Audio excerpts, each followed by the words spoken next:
ನಮಸ್ಕಾರ ಕರ್ನಾಟಕದ ಜನತೆ. ಇವತ್ತಿನ ವಿಡಿಯೋದಲ್ಲಿ ಗೃಹಲಕ್ಷ್ಮಿ ಯೋಜನೆಯ 4,000 ರೂಪಾಯಿ ಹಣ ಜಮಾ ಆಗಿದೆ. ಈ 14 ಜಿಲ್ಲೆಗಳಿಗೆ ಮಾತ್ರ ಜಮಾ ಆಗಿದೆ. ನಿಮ್ಮ ಜಿಲ್ಲೆ ಇದೆಯೋ ಅಲ್ವೋ ಅಂತ ಚೆಕ್ ಮಾಡ್ಕೊಳ್ಳಿ. ಯಾವ ಕಂತಿನ 4,000 ರೂಪಾಯಿ ಜಮಾ ಆಗಿದೆ ಅಂತ ಈ ವಿಡಿಯೋದಲ್ಲಿ ತಿಳಿಸ್ಕೊಡ್ತೀನಿ. ಬನ್ನಿ, ವಿಡಿಯೋನ ಸ್ಟಾರ್ಟ್ ಮಾಡೋಕ್ಕಿಂತ ಮುಂಚೆ ನೀವೇನಾದ್ರೂ ನನ್ನ ಚಾನಲ್ಗೆ ಸಬ್ಸ್ಕ್ರೈಬ್ ಮಾಡ್ಕೊಂಡಿಲ್ಲ ಅಂದರೆ ದಯವಿಟ್ಟು ಚಾನಲ್ಗೆ ಸಬ್ಸ್ಕ್ರೈಬ್ನ ಮಾಡಿಕೊಂಡು ವಿಡಿಯೋನ ಆದಷ್ಟು ಎಲ್ಲರಿಗೂ ಶೇರ್ ಮಾಡಿ ಅಂತ ಹೇಳ್ತಾ, ಇನ್ನು ವಿಡಿಯೋಗೆ ಲೈಕ್ ಕೊಟ್ಟಿಲ್ಲ ಅಂದರೆ ದಯವಿಟ್ಟು ವಿಡಿಯೋಗೆ ಲೈಕ್ ಕೊಡಿ. ಬನ್ನಿ ವಿಡಿಯೋನ ಸ್ಟಾರ್ಟ್ ಮಾಡೋಣ. ಹೌದು, ಏನು ಗೃಹಲಕ್ಷ್ಮಿ ಯೋಜನೆ ಜಾರಿಗೆ ಬಂದ ನಂತರ ಸಾಕಷ್ಟು ರಾಜ್ಯದ ಮಹಿಳೆಯರಿಗೆ ಬಹಳಷ್ಟು ಸಹಾಯವಾಗಿದೆ. ಈಗ ಯೋಜನೆಯ ಹಣ ಪಡೆಯುವ ಮಹಿಳೆಯರಿಗೆಲ್ಲ ಒಂದು ಗುಡ್ ನ್ಯೂಸ್ ಅಂತಾನೆ ಹೇಳ್ಬೋದು. ಯಾಕಂದ್ರೆ ನಾಳೆ ಗೃಹಲಕ್ಷ್ಮಿ ಯೋಜನೆಯ ಹಣ ಒಟ್ಟಿಗೆ 4,000 ರೂಪಾಯಿ ಈ 14 ಜಿಲ್ಲೆಗಳಿಗೆ ಬಿಡುಗಡೆ ಮಾಡಲಾಗುತ್ತೆ. ಇದ್ರ ಬಗ್ಗೆ ಡೀಟೇಲ್ ಆಗಿ ತಿಳ್ಕೊಬೇಕು ಅಂದ್ರೆ, ನಿಮ್ಮ ಜಿಲ್ಲೆ ಇದೆಯೋ ಅಲ್ವೋ ಅಂತ ತಿಳ್ಕೊಬೇಕು ಅಂದ್ರೆ ವಿಡಿಯೋನ ಇಲ್ಲಿ ಸ್ಕಿಪ್ ಮಾಡದೆ ಕೊನೆವರೆಗೂ ನೋಡಿ. ಹೌದು, ಕಳೆದ 2 ತಿಂಗಳಿನ ಗೃಹಲಕ್ಷ್ಮಿ ಯೋಜನೆ ಹಣ ಕೆಲವಷ್ಟು ಮಹಿಳೆಯರಿಗೆ ಖಾತೆಗೆ ತಲುಪಿರಲಿಲ್ಲ. ಅಂದ್ರೆ 13ನೇ ಕಂತಿನ ಹಣ ಆಲ್ಮೋಸ್ಟ್ ರಿಲೀಸ್ ಆಗಿತ್ತು, ಸ್ವಲ್ಪ ಜನಕ್ಕೆ ರಿಲೀಸ್ ಆಗಿರಲಿಲ್ಲ. ಮತ್ತೆ 14ನೇ ಕಂತಿನ ಹಣನೂ ಇನ್ನೂ ರಿಲೀಸ್ ಆಗಿರಲಿಲ್ಲ ಅವ್ರ ಖಾತೆಗೆ. ಅಂಥವ್ರಿಗೆ ಒಟ್ಟು 4,000 ರೂಪಾಯಿ ಹಣನ ಜಮಾ ಮಾಡ್ತಾ ಇದೆ. ಈ 14 ಜಿಲ್ಲೆಗಳಿಗೆ ಬಿಡುಗಡೆ ಆಗ್ತಾ ಇದೆ ಅಂತ ಹೇಳಿಕೆಯನ್ನು ನೀಡಿದ್ದಾರೆ.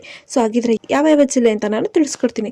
ಹೌದೇನು, ಗೃಹಲಕ್ಷ್ಮಿ ಯೋಜನೆ ಪ್ರಾರಂಭ ಆಗಿಡಿದು ಇಲ್ಲಿವರೆಗೂ 14 ಕಂತಿನ ಹಣನ ಮಹಿಳೆಯರು ಪಡ್ಕೊಂಡಿದ್ದಾರೆ. ಅದೇ ರೀತಿ ಕಳೆದ 2 ತಿಂಗಳಿಂದ ಹಣ ಬರದೇ ಇರುವ ಮಹಿಳೆಯರಿಗೂ ಕೂಡ ಇದು ಗುಡ್ ನ್ಯೂಸ್ ಅಂತಾನೆ ಹೇಳ್ಬೋದು.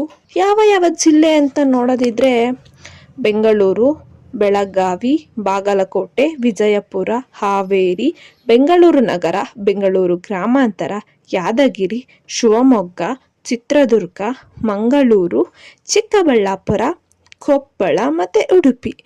ಈ ಮೇಲೆ ನಾನು ಹೇಳಿದ ಎಲ್ಲ ಜಿಲ್ಲೆಗಳಿಗೂ ಕೂಡ ಗೃಹಲಕ್ಷ್ಮಿ ಯೋಜನೆಯ ಒಟ್ಟಿಗೆ 4,000 ರೂಪಾಯಿ ಹಣ ಜಮಾ ಆಗಲಿದೆ ಎಂದ್ಬಿಟ್ಟು ಲಕ್ಷ್ಮೀ ಹೆಬ್ಬಾಳ್ಕರ್ ಅವರೇ ಒಂದು ಮಹತ್ವದ ಹೇಳಿಕೆ ನೀಡಿದ್ದಾರೆ. ನಾವು ಕೇಳಿದ್ದೀವಿ, ಲಕ್ಷ್ಮೀ ಹೆಬ್ಬಾಳ್ಕರ್ ಅವರು ಹೇಳಿದ್ದಾರೆ ಅಂದರೆ ಅದು ಖಂಡಿತವಾಗಿಯೂ ಆಗ್ತಾ ಇದೆ. ಲಕ್ಷ್ಮೀ ಹೆಬ್ಬಾಳ್ಕರ್ ಅವರು ಹಿಂದೆ ಹೇಳಿರುವ ಎಲ್ಲ ಒಂದು ಇನ್ಫಾರ್ಮೇಷನ್ನು ಕೂಡ ಒಂದು ಕರೆಕ್ಟಾಗೇ ಇರುತ್ತೆ. ಅವ್ರು ಹೇಳ್ದಂಗೆ ಹಣನೂ ಕೂಡ ರಿಲೀಸ್ ಮಾಡಿದ್ದಾರೆ. ಇದೇ ರೀತಿ ಇವಾಗ ಈ 14 ಜಿಲ್ಲೆಗೆ ಹಣ ಪೆಂಡಿಂಗ್ ಹಣ ಬರುತ್ತೆ ಅಂತ ಹೇಳಿದ್ದಾರೆ. ಹಾಗಿದ್ರೆ ನಿಮಗೆ ಹಣ ಬಂದಿದೆಯೋ ಇಲ್ವೋ ಅಂತ ಹೇಗೆ ಚೆಕ್ ಮಾಡ್ಕೊಳ್ಳೋದು? ನಿಮ್ಮ ಮೊಬೈಲಲ್ಲೇ ನೀವು DBT ಕರ್ನಾಟಕ ಅಪ್ಲಿಕೇಶನ್ ಮೂಲಕ ಗೃಹಲಕ್ಷ್ಮಿ ಯೋಜನೆಯ ಹಣ ಬಂದಿದೆಯೋ ಇಲ್ವೋ ಅಂತ ಚೆಕ್ ಮಾಡ್ಕೋಬಹುದು. ಇಲ್ಲ ನೀವು ನೇರವಾಗಿ ಬ್ಯಾಂಕಿಗೆ ಭೇಟಿ ನೀಡಿ ನೀವು ನಿಮಗೆ ಹಣ ಬಂದಿದೆಯೋ ಇಲ್ವೋ ಗೃಹಲಕ್ಷ್ಮಿ ಯೋಜನೆದು ಅಂತ ಚೆಕ್ ಮಾಡ್ಕೋಬಹುದು. ಇದಿಷ್ಟು ಗೃಹಲಕ್ಷ್ಮಿ ಯೋಜನೆ ಮಾಹಿತಿ ಆಗಿತ್ತು. ಈ ಮಾಹಿತಿ ನಿಮಗೆ ಇಷ್ಟ ಆಯ್ತು ಅನ್ಕೊಂತೀನಿ. ಇಷ್ಟ ಆದರೆ ದಯವಿಟ್ಟು ಚಾನಲ್ಗೆ ಸಬ್ಸ್ಕ್ರೈಬ್ನ ಮಾಡ್ಕೊಂಡು ವಿಡಿಯೋನ ಆದಷ್ಟು ಎಲ್ಲರಿಗೂ ಶೇರ್ ಮಾಡಿ. ಇನ್ನ ವಿಡಿಯೋಗೆ ಲೈಕ್ ಕೊಟ್ಟಿಲ್ಲ ಅಂದರೆ ದಯವಿಟ್ಟು ವಿಡಿಯೋಗೆ ಲೈಕ್ ಕೊಡಿ. ಧನ್ಯವಾದಗಳು.